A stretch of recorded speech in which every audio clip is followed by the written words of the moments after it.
All right, so as you guys can kind of see, we got some new grips on. That's really about all we managed to get on. Also got the valve stem caps. We ordered literally like $450 worth of stuff from Amazon, and unfortunately that is all that fit. So we're gonna get some more stuff on the way, but we will talk later about that. We will talk about that in the video later. For now, let's get into what this video is actually about.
Alright guys, as you saw, fucking Christ, as you saw in the title and the thumbnail, fucking Christ, what's the title of the video? Is the Surron with 4500? Okay.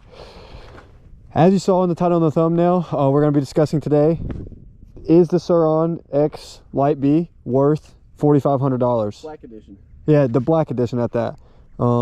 So last year it was like $600 less. For some reason it's been increased in price, and today we're going to pretty much talk about, is it worth the price that you got to pay for it or not? All right, so the first thing we're going to be talking about is your Speedo button here. Probably like that. Your helmet was cutting me off. First thing we're going to be talking about today is the Speedo button here. As you may have seen in other videos, this button here, if you hold it down and turn the key off and turn it back on, you can actually change from kilometers an hour to miles per hour. And yeah, basically this button is very janky. You can click it and it'll change the screen, but when it comes to switching over to this different modes, you really have to like crank down and hold it while you're turning the key over and back over. And they really could have just done a little button like this, you know, just a little switch, but instead it's this little rubber, just not well working button.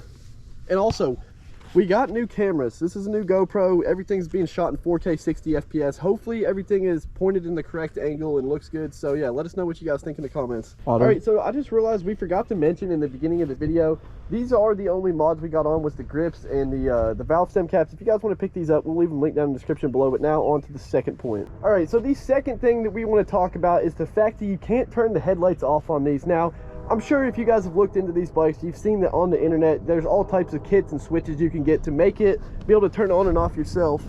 Hang on just one second, let's let this train go by, bro. Okay. So yeah, before we were interrupted by the train, it's still going on. Hopefully you guys can't hear it. But anyway, the headlight switch, yeah, there's no way to turn it off. I'm sure you guys have seen that there's all types of kits and switches and stuff that you can order to make the headlight turn on and off.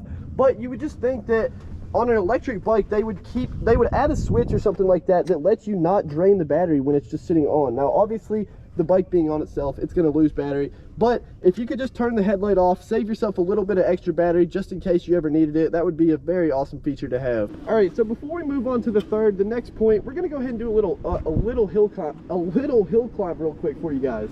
How fast those go? About 45. 45, all electric? Yeah. Yes, sir. That's sweet. They're pretty sick. Thank you.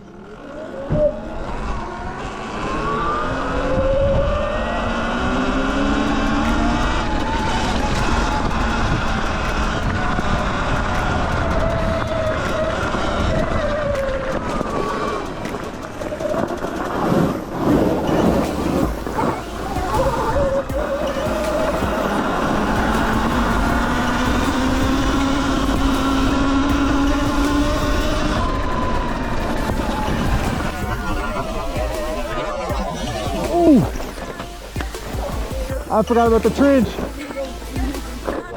Yeah. Let me try to get a little move. All right.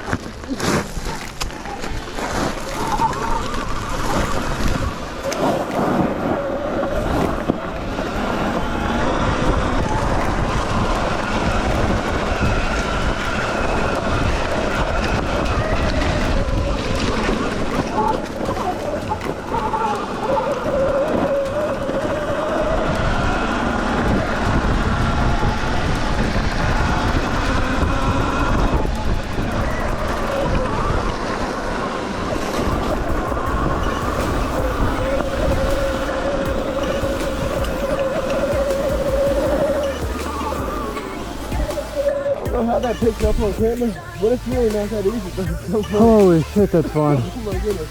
Oh, let's get up here. All right, guys, and the third point today we're going to talk about is the actual speedometer itself. It is off by a couple miles an hour. We've seen in a couple videos, and you guys might have as well. The speedometer is off by a couple miles an hour, and the thing that is worrisome for us is the main focal point for the selling point of this is that it's street legal. And how are you supposed to follow the speed limit if the speedometer is off? Even people have used like GPS is attached and stuff like that to track the miles an hour, and it's a couple miles an hour off. I have a draggy. I forgot to bring it with us today, but at some point in the future, if you guys for some reason don't believe us, I'll strap the draggy on to show you guys. But yeah, the Speedo, for some reason it's off by like 2 to 4 miles an hour. Just depends on the bike pretty much. One other thing that I wanted to talk about with you guys is the fact that sometimes, most of the time, when I turn my bike off and I turn it back on directly, the bike does not want to go, and I don't understand. Kickstands up. Yeah, like everything's good to go. Everything, like the battery plate is locked down. Everything is how it was before I turned it off, but now I turned it off, turned it back on, and the bike won't go. So what I have to do is I have to go in, I have to open this up, turn the breaker off, turn the breaker back on, make sure this is locked all the way, turn the bike back on, and then it's good to go. Like now I have throttle, but before then, like I changed nothing other than resetting the breaker. If you guys know like anything, both of our bikes sat here, mine gave it gas, it went, his give it gas, doesn't go. if you guys have any solutions to that just drop it in the comments below if you have any solutions for that. All right, guys, I just want to take a moment for you guys to check out this dope spot. The view up here is crazy. It's an old Civil War fort. Yeah, this is an old Civil War fort that's in our hometown, and yeah, like we came here on a field trip as kids, and it's a super long hiking trail. Now, I mean, it felt like it took an entire day for us to hike up it as kids, but with these sick bikes, it doesn't take very long at all. Yeah, that's another thing. Well, I think that has to do with where we live. Well, So yes and the no. issue that we had in a personal experience for us, based on where we live, the freight truck, like this gets delivered on freight. This is the 5th point, something around there, by the way. Yeah. This bike does not get delivered on a UPS truck or like, you know, your regular FedEx van or FedEx van or Amazon driver or anything like that. It comes on a legit like 18-wheeler freight truck. It wasn't like a full-size 18-wheeler, but it was a FedEx truck, but it was well bigger than the box trucks you see driving around on a daily basis. Yeah, for sure. So we had to go out of our way to actually go meet the driver to Borrow a truck from your uncle. Yeah, I had to go borrow a truck from my uncle, then drive, you know, 20 minutes to town, pick up the bike, and then drive it back, go drop off the truck. So it's kind of a hassle for our delivery process. If anybody else has gotten one of these bikes and it gets delivered straight to your door, you know, You're lucky. Yeah, you're lucky. Let us know. Something you got to keep in mind, if you do order one of these, depending on where you live, you might have to schedule a pickup for freight to pick this thing up, basically, because they won't take it just to your house. Yo, what's up, guys? So we're editing this video, and we thought of a couple more things that we didn't talk about yesterday.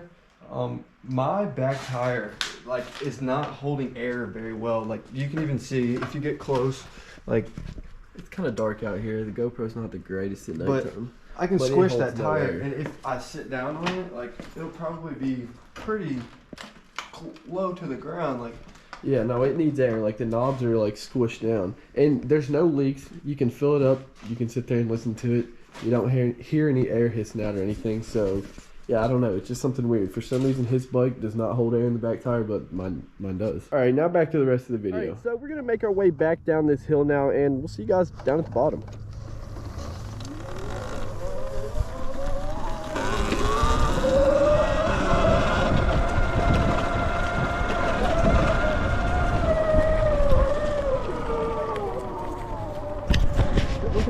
yeah.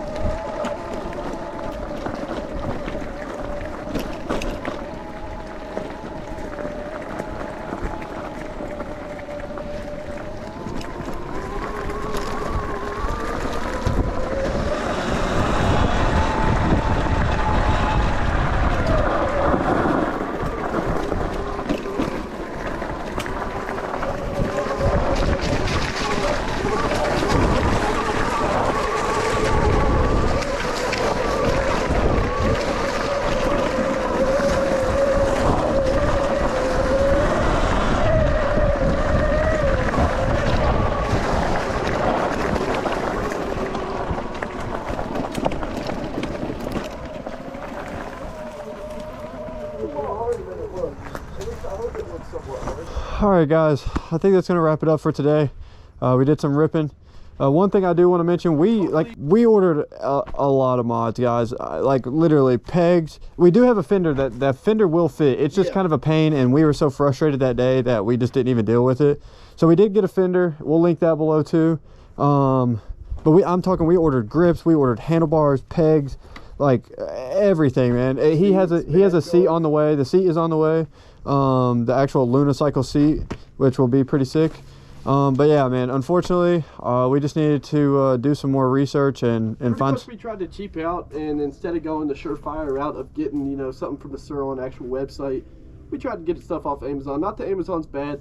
Everything that we got off Amazon, like we had pro taper bars, and like it wasn't that we bought cheaper stuff. We wanted to get the stuff as fast as possible so we could make as much good content as possible. But unfortunately, going with Amazon, we didn't really. 2 out of the 8 things fit. Yeah, so we're gonna be doing some returns in the next couple of days, getting some new parts in and stuff like that. So I hope you guys stay tuned. What you guys want to see come to the bikes next? I mean, we got all types of stuff planned, but let us know if you guys want to see anything in particular. All right, guys, thank you. Take it easy.